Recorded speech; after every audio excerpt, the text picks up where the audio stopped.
Good morning, good afternoon, good evening, wherever you may be. Welcome to today's Caffeine for the Soul. And today I wanted to do my best to speak to men about the hashtag #MeToo phenomenon. Now, if you're a woman and you're listening, of course, you're welcome to listen. But I want to make a couple of things clear up front. I don't feel like I've got something great to say to women about this, other than I'm sorry. I really wish this wasn't a thing. And I do feel I have something to say to men, but I can only say it as a guy. So I get that in some ways, in some areas, I'm a guru, I'm a teacher, I'm an expert. But for this, I'm a guy. And I'm a guy who loves women. And I in every way. I mean, I'm a guy who loves his mom. I'm a guy who loves his wife. I'm a guy who loves his daughters. And I'm a guy who loves people. And so that's really, you ever seen an old movie where there's like the sergeant and he's kind of picking a fight with one of the recruits, and he takes off his jacket. He says, "Take these stripes. I'm taking off my stripes. Come on, have at me." Right, I'm taking off my stripes here. I'm not trying to speak as an authority. I'm just trying to speak as a guy who lives in this world and thinks there's a better way. And this came up. I was asked to speak to a men's group. I actually volunteered to speak to the men's group, but and this came up in the men's group. So this is really only the second time I've spoken about this. But what came to my mind was when I was, gosh, it must have been about 25 years ago, we got a puppy in England, a Cocker Spaniel, a beautiful Cocker Spaniel named Hobbs. This is going somewhere, by the way. And unfortunately, at that time in the United Kingdom, Cocker Spaniels were so inbred that they developed something called Cocker Rage, where like a red mist would descend and they would just attack anything in their vicinity. And they actually stopped breeding them for a couple of years, like the month after we got Hobbs. So we didn't know anything about this, but our vet sort of quickly said, "Look, you're going to need to put that dog down." But I was determined. You know, I was an NLP trainer, and I was, if anyone could master the dog's mind, I was going to do it. And so I actually wound up working with the dog, and he was great when the red mist didn't descend, but the red mist would descend. And so I hired a wolf trainer from the movies who trained wolves for movies. And after a little while of working with my little cute, gorgeous Cocker Spaniel, he said, "You need to have this dog put down. He's dangerous." But I worked with him for as long as I could. And one of the tricks that the wolf trainer gave is he gave me a sort of a big stick so that when Hobbs would go nuts, I could shove the stick in his mouth and he would kind of attack the stick, and it would both distract him and stop him from attacking me or anyone else in the vicinity. So I could take him for a walk as long as I had that stick. So if he went a little mad on the walk, the stick would be enough to calm him, because he'd bite it. He'd bite it and chew on it. Well, I remember one day, and this was sort of the beginning of my realizing that it wasn't necessarily kindness that I wasn't having this dog put down. I was out for a walk, and the red mist descended, and Hobbs went crazy, and it was all I could do to keep the stick in his mouth and keep him distracted with it, because there were other people around. I was just walking through the streets of London. And I saw this really big guy, like I'm an average-sized guy. I saw this big guy staring at me, watching me with the dog. And I had a kind of an epiphany, because I realized the only reason this dog was behaving was because I was forcing it to, because I was bigger than it.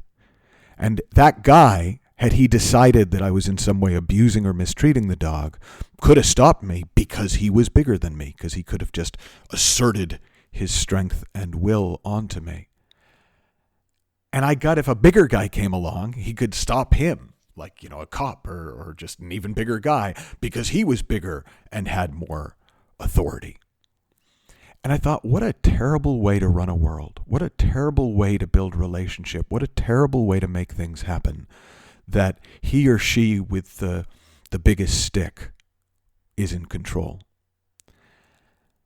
And that affected me a lot. And we did in the end, unfortunately, have to put Hobbs down. And it affected the way we raised our kids, where we always involved them in decisions as best we could, and did as little because I said so as we could. And it paid off when they were teenagers. It meant that instead of rebellious teens, we had teenagers and they did things that teenagers do. But even when at one point I had to ground my son for over a month, he kind of agreed with us. So, we had created that relationship of mutual respect where we were able to work together to create a family dynamic that worked for all of us. And that gives me hope that we can create a human dynamic that works for all of us in the world. Now I called this podcast One Piece of Advice for Men. Here it is. Don't be a dick. Just because you can get away with things, don't. Just because you might be in a position of authority where people will do things to please you, don't take advantage of them. Even though you probably could, don't. Now that may seem trite advice. That may seem stupid advice. If you're a woman and you're listening, you may go, that's it? That's your advice? But you know what? If don't be evil is good enough for Google, then I think maybe don't be a dick is enough for men. Years ago, I did a television pilot for Supercoach, and one of the clients they brought me was a couple, and the guy was he was a boxer, and he was also a porn star, and he was huge, and his wife was a little slip of a Southern belle, and she was very religious, and their issue that they brought to the coaching was that because she wanted to divorce him because if he kept cheating on her while they were married, he'd go to hell, and she loved him so much she didn't want him to go to hell. That was the rationale.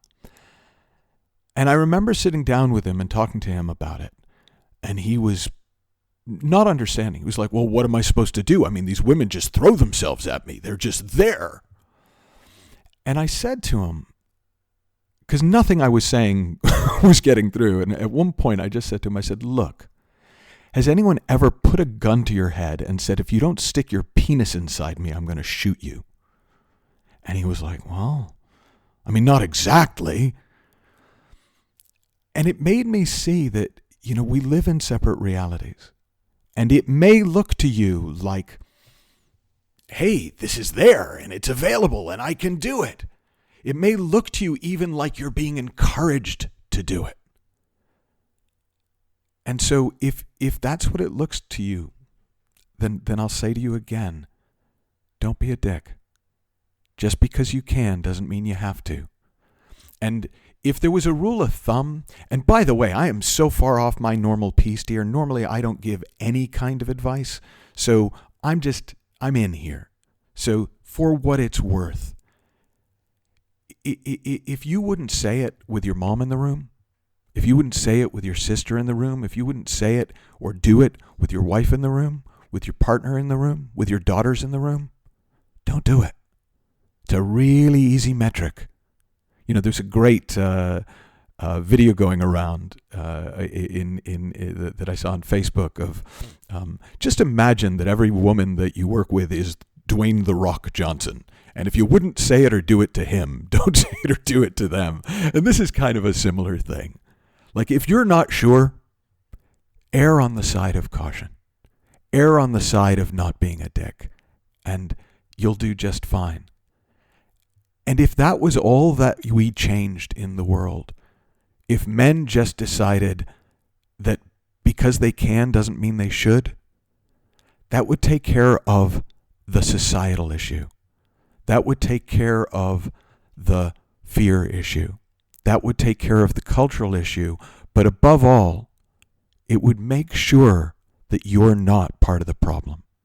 And if you're not part of the problem, you're part of the solution. I hope that helps. I'll talk to you soon. Bye-bye for now.